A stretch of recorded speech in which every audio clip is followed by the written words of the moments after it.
Hello friends, જેમ બે જય માતાજી। આજે આપણે બનાવીશું ફરાળી ખીચડી। એમાં નહીં સાબુદાણા કે નહીં મોરૈયો, આપણે બનાવીશું ખાલી બટાકાની ફરાળી ખીચડી। બટાકા છીણી અને એની ખીચડી બનાવીશું, ટેસ્ટી થાય। તમે જરૂરથી બનાવજો। જો સ્વીટ ખાતા હોય તો જરૂરથી બનાવજો। આમાં થોડુંક સ્વીટ નાખવાનું હોય, જેમ આપણે સાબુદાણા ખીચડીમાં લીંબુ ખાંડ કેવું નાખીએ એ રીતે। તો બસ ચલો બતાવો કેવી રીતે બનાવીશું। એના માટે મેં બટાકા લઈ લીધા છે। તો નવા બટાકા આવે છે એટલે બરાબર ધોઈને સાફ કરી લેવાના, એની છાલ ઉતારવાની નહીં હોતી, એટલે બરાબર પહેલાં માટી નીકળી જાય ને એ રીતે મસ્ત ધોઈને લઈ લેજો અને છીણી લેવાના। મસ્ત બટાકા આ રીતે મોટી છીણવાળી હોય ને તમારી જોડે છીણી લેવાના। આ રીતે બધા બટાકા આપણે છીણી લઈશું, એનો છીણ કરી લઈશું। બધા બટાકા હવે છીણી લીધા છે। જેટલી વાર ખીચડી બનાવી હતી એટલો મોટા છીણની છીણી હોય ને એથી તમારે છીણવાનું, આ રીતે છીણ તૈયાર કરી દેવાનું। બટાકા થોડા મોટા લેવાના એટલે છીણ તે ફાવે। અને પાણી રેડી અને પછી છીણીમાં નીકાળી દેવાનું।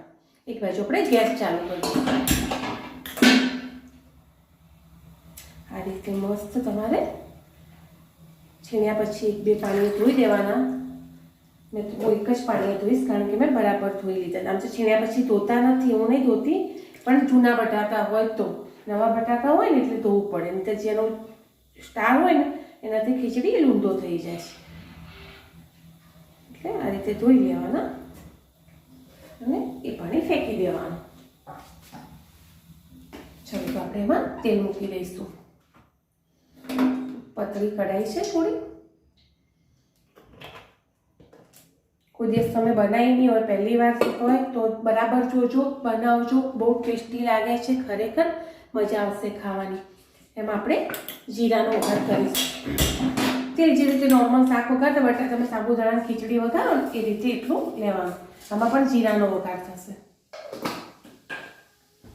વઘાર આવી જાય છે, જીરું સતળી જાય, આપણે જે બટાકાના છીણને ધોઈ નાખ્યું હતું એને લઈ લઈશું।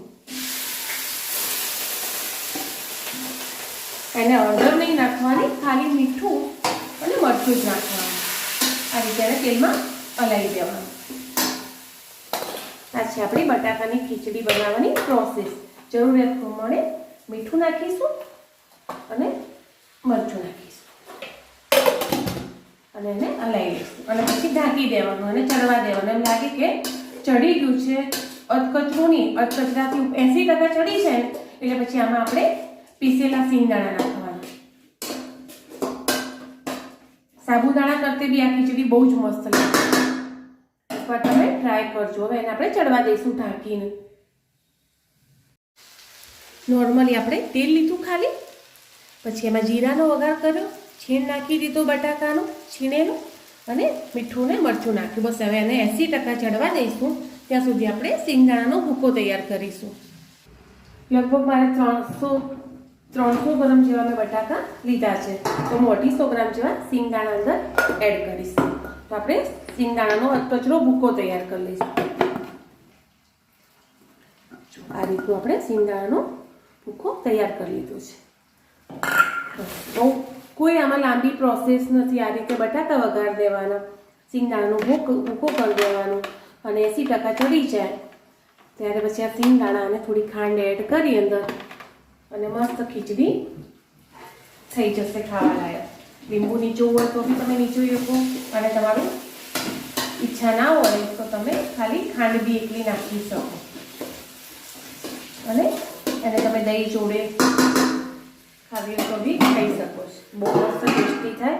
સાબુદાણા કોઈ વાર પલાળવાનું ભૂલી ગયા હોય અને ફરાળ બનાવવું હોય, રોજ મોરૈયાનું શાક ખાઈને બી કંટાળ્યા હોય તો કોઈક વાર આ ખીચડી બી ટ્રાય કરજો, બહુ જ ટેસ્ટી લાગે।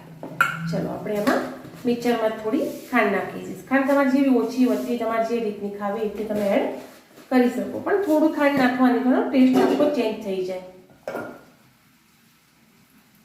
આ રીતે તમારે વચ્ચે વચ્ચે હલાવતા જવાનું, એકદમ કારણ કે કોરું એકલા તેલમાં ચડતું હોય ને એટલે ચોટી ના જાય નીચે। પછી નવા બટાકા આવે એટલે વાર લાગે ચડતા।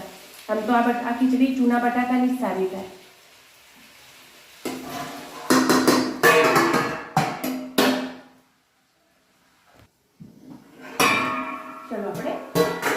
ચેક કરી લઈએ કે આપણા બટાકા ચડી ગયા છે કે નહીં.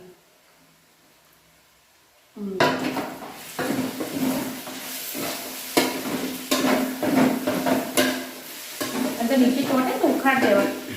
બહુ જ મસ્ત લાગ્યા ચોટેલી ખીચડી ખાવાની.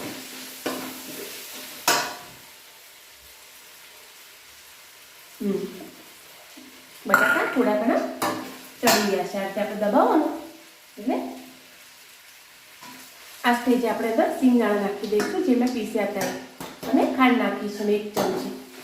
તમને જેવું ટેસ્ટી ભાવતું હોય ગળ્યું એ રીતે તમે નાખી શકો. કેટલું મસ્ત લાગે. અંદર સિંગદાણા બટાકું બે જ છે તો બી આ ખીચડી તમે ખાજો, બહુ જ મસ્ત લાગે. ખાલી પહેલાં બટાકાનું છીણ કરી વઘાર દેવાનું, જીરાનો વઘાર મૂકી, અને પછી ચડી જાય એટલે સિંગદાણા નાખી ખાંડ નાખી આવી રીતે હલાવીને ઢાંકી દેવાની 5 મિનિટ. એટલે આપણી ખીચડી તૈયાર, કોઈ મગજમારી વગર. આ છે આપણે બટાકા સિંગદાણાની ખીચડી ટેસ્ટી. ટ્રાય કરજો તમે જરૂરથી. કોઈ મોટી વસ્તુની 5 થી 10 મિનિટમાં બનીને તૈયાર થશે. ખાલી 2 વસ્તુ જોઈએ, સિંગદાણા અને બટાકા. જીરાનો વઘાર કરવાનો અને બટાકાનું છીણ ચડી જાય એટલે સિંગદાણા પીસીને નાખી દેવાના. બાય ફ્રેન્ડ, જય અંબે.